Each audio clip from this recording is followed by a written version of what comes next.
மணப்பெண்ணின் பிரத்யேகமான திருமணம் விவாஹா தி Chennai silks.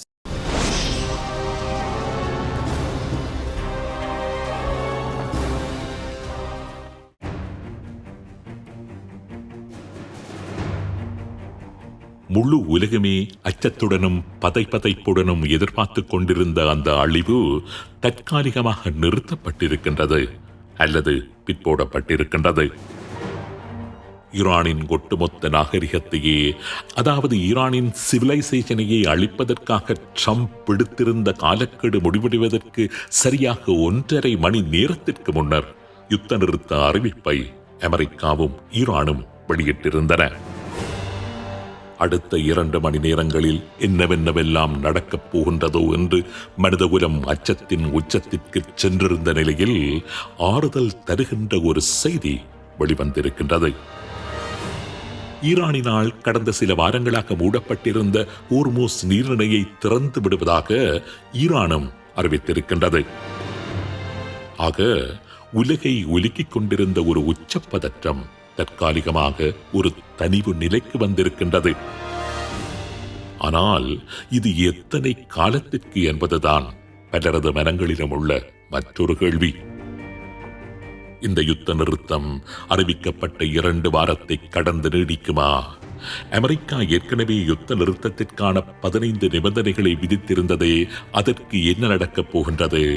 Iran புதிதாக 10 நிபந்தனைகளை அமெரிக்காவுக்கு தற்பொழுது விதித்திருக்கின்றதே, அதற்கு அமெரிக்கா என்ன பதில் வழங்கப் போகின்றது? லெபனானில் ஹிஸ்புல்லாக்கள் மீது இஸ்ரேல் மேற்கொண்டு வருகின்ற தாக்குதல் விடயங்களும் இந்த யுத்த நிறுத்தத்திற்குள் வருவதற்கான சாத்தியம் இருக்கின்றதா?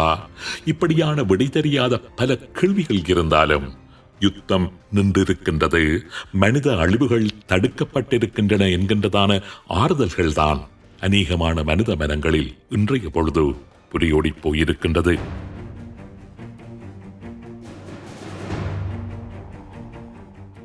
அமெரிக்க அதிபர் ட்ரம்ப் ஈரானுக்கு விடுத்திருந்த எச்சரிக்கையும் அவர் வழங்கியிருந்த காலக்கெடுவும் உண்மையிலேயே உலகை அச்சப்பட வைத்திருந்தது.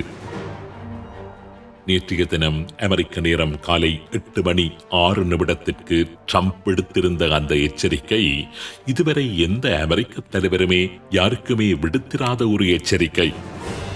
அடுத்த 12 மணி நேரத்திற்குள் ஈரான் ஒரு டீலுக்குள் வராவிட்டால் மீளப்பெற முடியாத அளவுக்கு ஈரானின் முழு நாகரிகமுமே, அதாவது ஈரானின் முழு சிவிலைசேஷனுமே அன்று இரவுக்குள் அழிக்கப்பட்டுவிடும் என்று ட்ரம்ப் எச்சரித்திருந்தார்.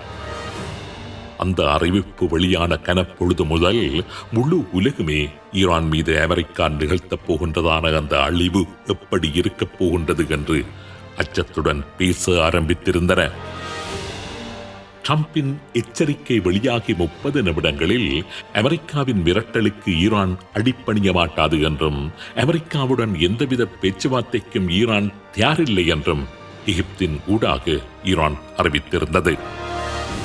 இன்னும் 12 மணி நேரத்தில் என்ன நடக்கப் போகின்றது என்று பதைக்க ஆரம்பித்து விட்டிருந்தது உலகம்.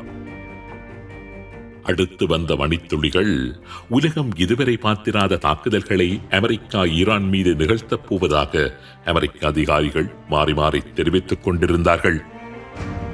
ஆலமானி அச்சத்துடன் ஓடிக்கொண்டிருந்தது. இஸ்ரேலிய முன்னாள் பிரதமர் ட்ரம்பின் அந்த அழிப்பு எச்சரிக்கை பற்றி அதிருப்தி தெரிவிக்கின்ற அளவுக்கு மிக மோசமான எச்சரிக்கையாக அது அமைந்திருந்தது. ஈரானின் ஆட்சியையும் அதனது ஆயுதங்களையும் அழிப்பதுதான் இலக்காக இருக்க வேண்டுமே தவிர ஈரானின் ஒட்டுமொத்த சிவிலைசேஷனையுமே அழிப்பது என்கின்ற ட்ரம்பின் அறிவிப்பு ஏற்றுக்கொள்ள முடியாத ஒன்று என்று இஸ்ரேலிய முன்னாள் பிரதமர் எஹுட் ஆல்மர்ட் தெரிவிக்கும் அளவுக்கு ட்ரம்பின் அந்த காலக்கெடு எச்சரிக்கை தீவிரமான தாக்கத்தை உலக மட்டத்தில் ஏற்படுத்தி இருந்தது. ஒரு இனத்தின் நாகரிகத்தை அழிப்பது என்பது மிக கொடுமையான ஒரு காரியம் என்று பிரான்சின் வெளிவிவகார அமைச்சர் ஜீன் நோயல் பெரோ தெரிவித்திருந்தார். ஈரானின் தலைவர்கள் விடும் தவறுக்காக அப்பாவி ஈரானிய மக்கள் ஒருபோதும் தண்டிக்கப்பட்டுவிடக் கூடாது என்று இத்தாலிய பிரதமர் ஜார்ஜியா மெலோன் தெரிவித்திருந்தார். அமெரிக்காவின் பல தலைவர்கள் ட்ரம்பின் அந்த எச்சரிக்கைக்கு எதிராக கடுமையான கண்டனத்தை வெளியிட்டு வந்தார்கள். ட்ரம்ப் அதிகாரத்தில் இருந்து அகற்றப்பட வேண்டும் என்றும் ட்ரம்பின் அதிகாரங்கள் பறிக்கப்பட வேண்டும் என்றும் பல குரல்கள் அவரது கட்சிக்குள்ளேயே அதிகரிக்க ஆரம்பித்திருந்தன. ட்ரம்ப் ஈரானுக்கு விதித்திருந்த காலக்கெடு முடிவடைவதற்கு 5 மணி நேரம் இருந்தபோது பாகிஸ்தான் பிரதமர் சபாஸ் ஷெரீப் ஒரு பகிரங்க வேண்டுகோளை முன்வைத்திருந்தார். ட்ரம்ப் தனது காலக்கெடுவை 2 வாரங்கள் தள்ளி வைக்க வேண்டும் என்றும் 2 தரப்புகளும் ஒரு யுத்த நிறுத்தத்திற்கு முன்வர வேண்டும் என்றும் ஈரான் நல்லெண்ண அடிப்படையில் உடனடியாக ஹோர்முஸ் நீரிணையை திறப்பதற்கு உடன்பட வேண்டும் என்றும் அவர் பகிரங்க வேண்டுகோளை முன்வைத்திருந்தார். அடுத்து வந்த 3.5 மணி நேரம்தான் ஈரானின் தலையெழுத்தை மாத்திரமல்ல, வளைகுடாவின் தலையெழுத்தையும் முழு உலகத்தின் தலையெழுத்தையும் மாற்றியமைத்த மணித்துளிகள் என்று கூறலாம். கடுமையான வாக்குவாதங்கள், பேச்சுவார்த்தைகள். ட்ரம்பின் காலக்கெடு நிறைவடைவதற்கு சரியாக 1.5 மணி நேரம் இருக்கின்ற பொழுது யுத்த நிறுத்தம் பற்றிய அறிவிப்பை வெளியிட்டிருந்தார் ட்ரம்ப்.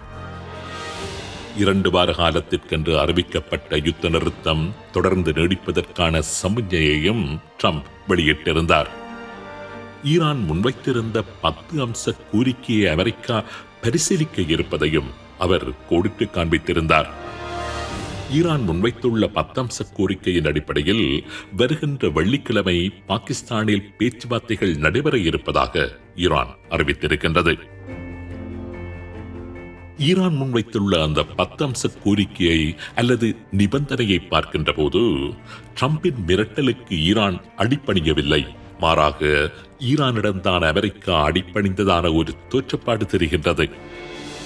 ஈரான் முன்வைத்துள்ள அந்த நிபந்தனைகளில் ஹோர்முஸ் நீரிணை தொடர்ந்து ஈரானின் கட்டுப்பாட்டின் கீழேயே இருக்கும் என்று கூறப்பட்டுள்ளது.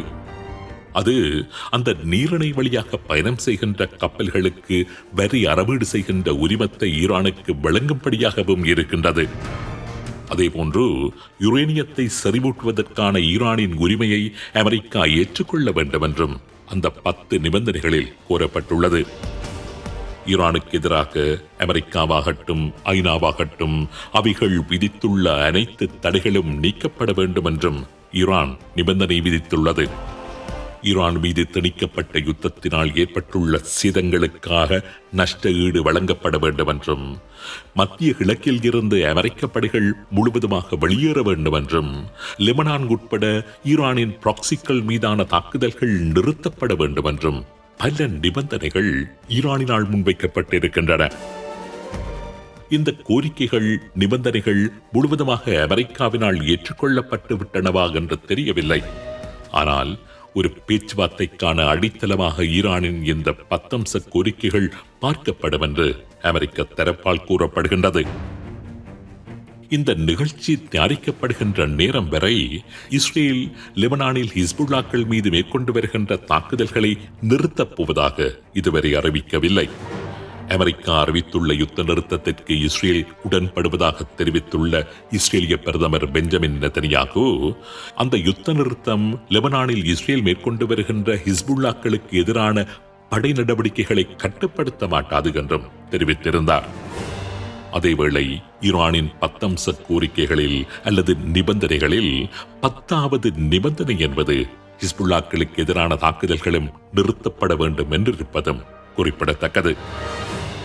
யுத்த நிறுத்தம் அறிவிக்கப்பட்ட பின்னரும் இஸ்ரேல் மீதும் சில வளைகுடா நாடுகள் மீதும் நடத்தப்பட்டதாக கூறப்படுகின்ற ஒரு சில தாக்குதல்கள் யுத்த நிறுத்தத்தில் தாக்கத்தை ஏற்படுத்த மாட்டாது என்றே கூறப்படுகின்றது. இந்த தற்கால யுத்த நிறுத்த அறிவிப்பில் உள்ள பாதகமான அம்சங்கள், இந்த தற்கால யுத்த நிறுத்த விவகாரம் எதிர்கொள்ள இருக்கின்ற சவால்கள், இதன் பின்னால் உள்ள சதிகள் பற்றியெல்லாம் பேசி உலகம் மகிழ்ச்சியாக கொண்டாடிக் கொண்டிருக்கின்ற இந்த கனப்பொழுதை பாழாக்குவதற்கு நான் விரும்பவில்லை. தற்பொழுது ஏற்பட்டுள்ள இந்த யுத்த நிறுத்தம் ட்ரம்பினுடைய வெற்றியா ஈரானினுடைய வெற்றியா என்று ஆய்வுகள் செய்து ஒவ்வொருவருடைய நிம்மதி பெருமூச்சுக்களையும் நிறுத்தி வைக்கவும் நான் விரும்பவில்லை.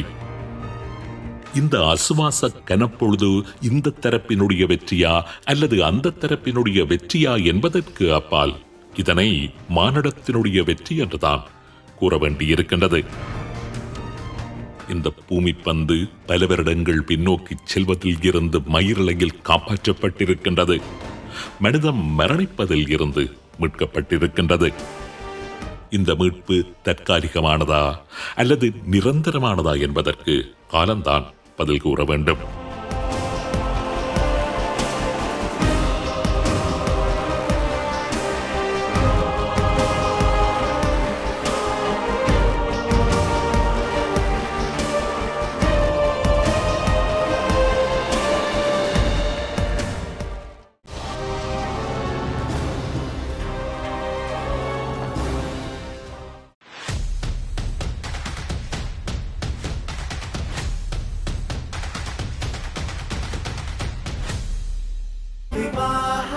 மணப்பெண்ணின் பிரத்யேகமான திருமணப்பட்டு விவாஹா த சென்னை சில்க்ஸ்.